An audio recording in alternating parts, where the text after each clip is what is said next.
안녕하십니까, 알림이 황희도입니다.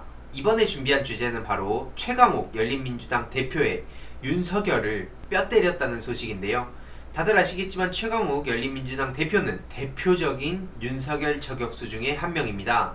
그래서 지금 어떤 상황인지, 그리고 한동수 감찰부장을 잘못 건드렸다가 윤석열 검찰청장이 완전히 이 덫을 밟은 거나 마찬가지라고 생각하는데요. 이 소식에 대해서 간략하게 요약해 보겠습니다. 앞서 말씀드렸듯이 윤석열 검찰청장 완전히 실수했습니다. 지금 역풍 제대로 맞고 있죠. 최강욱 열린민주당 대표가 관전 포인트를 친절하게 SNS에 올려주셨습니다. 언론이 거의 받아쓰지 않기 때문에 제가 이 소식을 전해야겠다고 생각이 들었습니다. 내용을 요약해보면 이렇습니다. 이 검찰청장의 감찰방해 사건에 관한 법무부 장관의 지시가 연일 화제가 되고 있습니다. 일단 이것부터 중요합니다. 언론에선 뭐라 그럽니까? 법무부 장관이 해당 사건을 이렇게 찍어내기를 하는 것처럼 교묘하게 왜곡해서 보도를 하고 있는데요. 팩트를 보자면 검찰청장의 감찰방해 사건, 그거에 관한 법무부 장관의 지시인 거죠. 첫 번째, 감찰 문제인가 인권 문제인가? 일단 검사가 수사 과정에서 피의자에게 범죄 행위를 했다. 그렇다면 인권 침해가 생기지 않는 경우가 있을까요? 그리고 그때마다 확실한 조치할 수 있는 감찰을 못하게 하고 사전조사가 필요하다면서 인권부로 돌리면 감찰은 언제 하고, 그 과정에 또 증거인멸이 이루어지면 누가 책임지고, 게다가 아주 우연의 일치처럼 인권 담당관의 이 문제에 검사와 절친이라면 어떻게 하는 게 더 투명할까요? 이런 뜻입니다. 이를 쉽게 요약해보자면요, 확실한 조치를 할 수 있는 감찰을 못하게 하고 사전조사가 필요할 때마다 인권부로 저렇게 돌리면 감찰은 언제 하냐는 거죠. 그리고 증거인멸이 일어나면 다들 나 몰라라 하고 넘어갑니다. 언론이 이걸 보도를 제대로 안 해주기 때문에 정작 이 문제에 대해서도 대부분 언젠간 잊게 되는 거죠. 게다가 절친이요? 참, 말 다 했죠. 두 번째, 배당권은 감찰 사건에도 당연한 총장의 권리인가? 대검감찰부의 독립성을 규정한 조항은 누구에 대한 독립을 의미하는 거고, 저렇게 감찰 사건을 언제든 뺏을 수 있으면 독립성을 어떻게 보장하는 겁니까? 만약 법원에 있는 사건을 대통령께서 빼앗아서 행정심판으로 돌리는 조치를 한다면 그게 사법부 독립이 보장되는 상황으로 볼 수 있을까요? 마지막에 말씀드렸듯이 만약에 대통령께서 법원에 있는 사건을 행정심판으로 넘긴다면 언론이 가만히 있겠습니까? 보도 어떻게 나오겠습니까? 대통령의 삼권분립 위반, 대통령의 월권, 이런 식으로 얘기하지 않겠습니까? 언론이 그렇게 100% 1000% 보도를 할 거예요.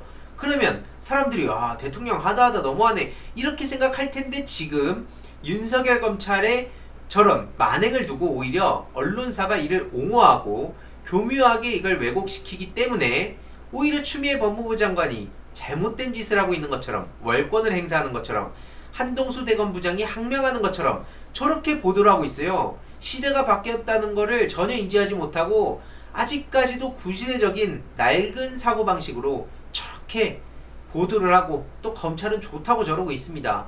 이러니까 국민들한테 개혁을 당할 수밖에 없다고 제가 늘 말씀드리는 겁니다. 그리고 징계시효가 지난 사건은 감찰 대상에서 배제되는 게 당연한가?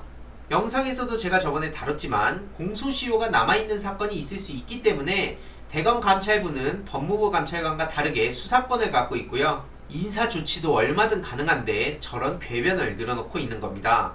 그리고 사건 배당을 하면서 사본을 갖고 넘겼다는 것도 최근 이 역대급 사본 배당이라는 만행을 다들 지켜보셨을 겁니다.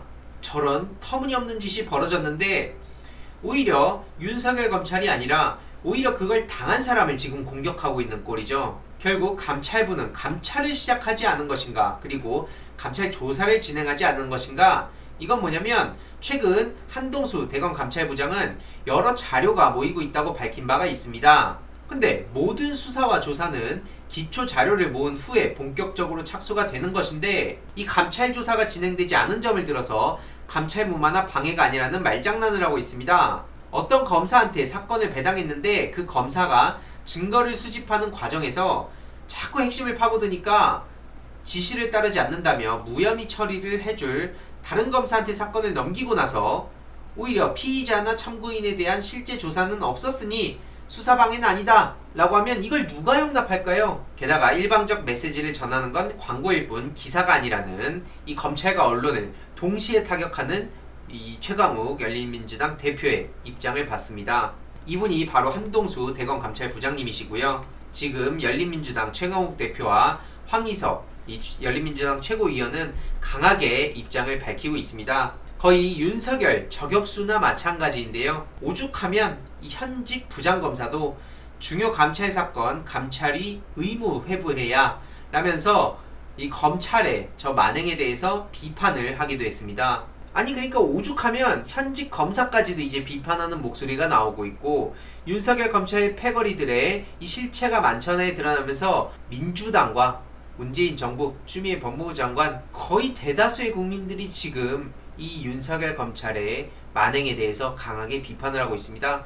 특히나 앞서 이 최강욱 열린민주당 대표의 아주 간략한 요약을 보셨으면 아시겠지만 이거는 누가 보더라도 한동수 감찰부장의 항명이 아니라 윤석열 검찰청장의 만행이고요.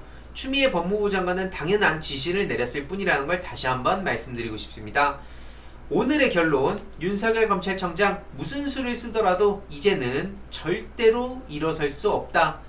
무조건 패배할 수밖에 없습니다. 윤석열 검찰은요. 공수처를 기다리는 수밖에 없습니다. 그렇기 때문에 어떻게든 일시적으로 발악을 하는 것처럼 보일 뿐이죠.